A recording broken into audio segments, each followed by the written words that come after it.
নমস্কার বন্ধুরা, চলে এসেছি পর্ব 10-এর ভিডিও নিয়ে। আমি মহাশ্বেতা চ্যাটার্জি। আপনারা শুনছেন মানুষ, মন ও প্রকৃতি, বিজ্ঞান না বিশ্বাস। আজকের গল্প, আমাদের স্মৃতি কি সবসময় সত্যি? আপনি কি কখনো এমন কিছু মনে রেখেছেন যা আসলে কখনো ঘটেইনি? শুনতে অদ্ভুত লাগছে, কিন্তু বিজ্ঞানীরা বলছেন আমাদের মস্তিষ্ক ভুল স্মৃতি তৈরি করতে পারে, এমন স্মৃতি যা আমাদের কাছে একদম বাস্তব মনে হয়। তাহলে প্রশ্নটা হলো, আমরা যা মনে রাখি সব কি সত্যি? আমরা সাধারণত ভাবি আমাদের মস্তিষ্ক একটি ক্যামেরার মতো, কিন্তু সত্যিটা একদম আলাদা। আমাদের মস্তিষ্ক ঘটনাকে রেকর্ড করে না, বরং রিকনস্ট্রাক্ট করে। অর্থাৎ প্রতিবার যখন আমরা কোনো স্মৃতি মনে করি, আমরা সেটাকে নতুন করে তৈরি করি। এই প্রক্রিয়াকে বলা হয় মেমোরি রিকনস্ট্রাকশন। আমাদের স্মৃতি তৈরি হয় কয়েকটি ধাপে।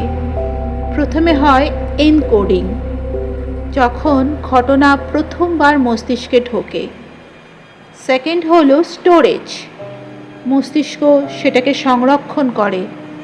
এবং থার্ড হলো রিট্রাইভাল, আমরা সেটাকে মনে করি। এই পুরো প্রক্রিয়ায় হিপোক্যাম্পাস এবং অ্যামিগডালার গুরুত্বপূর্ণ ভূমিকা পালন করে। তাহলে সমস্যাটা কোথায়? এই তিনটি ধাপের যে কোনো জায়গায় ভুল ঢুকে যেতে পারে। 1990-এর দশকে মনোবিজ্ঞানী এলিজাবেথ লোপটাস একটি বিখ্যাত এক্সপেরিমেন্ট করেন। তিনি কিছু মানুষকে বোঝান তারা ছোটবেলায় একটি শপিং মলে হারিয়ে গিয়েছিল, যদিও বাস্তবে এমন কিছুই ঘটেনি। কিন্তু কয়েকদিন পর অনেকেই এই ঘটনাটি বিশদভাবে মনে করতে শুরু করে।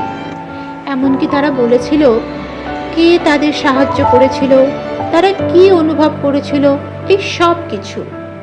অর্থাৎ তারা এমন একটি স্মৃতি তৈরি করেছিল যা কোনোদিন ঘটেইনি।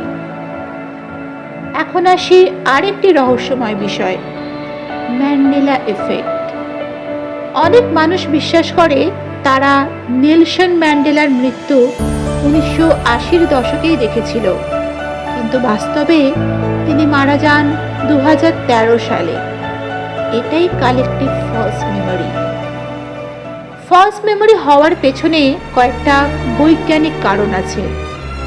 প্রথম কারণ হলো সাজেস্টিবিলিটি। অন্যের কথা শুনে আমাদের মস্তিষ্ক সেই তথ্যকে নিজের স্মৃতির সাথে মিশিয়ে ফেলে। নেক্সট হতে পারে ইমাজিনেশন ইনফ্লেশন। একটি ঘটনা কল্পনা করতে করতে মস্তিষ্ক সেটাকে বাস্তব মনে করতে শুরু করে। ইমোশনাল ইনফ্লুয়েন্স, ভয় বা আবেগ স্মৃতিকে বদলে দেয়। মেমোরি রিকনসলিডেশন, প্রতিবার স্মৃতি রিকল করার সময় তা আবার মডিফাই হয়। অর্থাৎ আমাদের স্মৃতি স্ট্যাটিক না, এটা ডাইনামিক। ফলস মেমোরি শুধু ইন্টারেস্টিং না, এটা ডেঞ্জারাসও হতে পারে।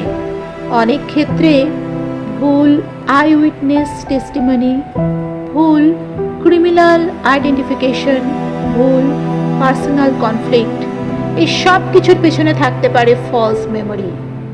তাহলে প্রশ্ন, আমরা কি ফলস মেমোরি এড়াতে পারি? পুরোপুরি না, কিন্তু কমানো যায়। মাল্টিপল সোর্স চেক করুন। একটি ঘটনার জন্য একাধিক উৎস যাচাই করুন। ইমিডিয়েটলি লিখে রাখুন। ঘটনার পরই নোট লিখলে ভুল কম হয়। লিডিং কোয়েশ্চেন এড়িয়ে চলুন। যেমন ধরুন, ওটা কি লাল ছিল? এই ধরনের প্রশ্ন স্মৃতি বদলে দেয়। ইমোশন কন্ট্রোল করুন। উচ্চ আবেগে স্মৃতি বেশি বিকৃত হয়। নিজের স্মৃতিকে প্রশ্ন করুন। সব কিছু 100% নিশ্চিত ধরে নেবেন না। এখানে সবচেয়ে ভয়ঙ্কর প্রশ্নটি হলো, যদি আমাদের স্মৃতি পুরোপুরি নির্ভরযোগ্য না হয়, তাহলে আমরা কিভাবে জানব কোনটা সত্যি? আমাদের পরিচয়, আমাদের অতীত সবই তো স্মৃতির ওপর দাঁড়িয়ে। তাহলে আমাদের বাস্তবতাই কি একটি রিকনস্ট্রাক্টেড গল্প? আমরা ভাবি আমরা আমাদের অতীতকে মনে রাখি, কিন্তু হয়তো সত্যিটা অন্যরকম। হয়তো আমরা আমাদের অতীতকে প্রতিদিন নতুন করে তৈরি করি।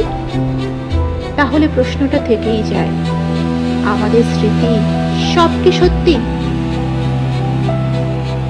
পরের পর্বে একটা অদ্ভুত অনুভূতি নিয়ে হাজির হব, যেখানে মনে হয় এই মুহূর্তটা আগেও ঘটেছে। দেজা ভু। এটা কি শুধু ব্রেন গ্লিচ, নাকি এর পেছনে আছে অন্য কোনো রহস্য? ভালো থাকবেন বন্ধুরা, নমস্কার।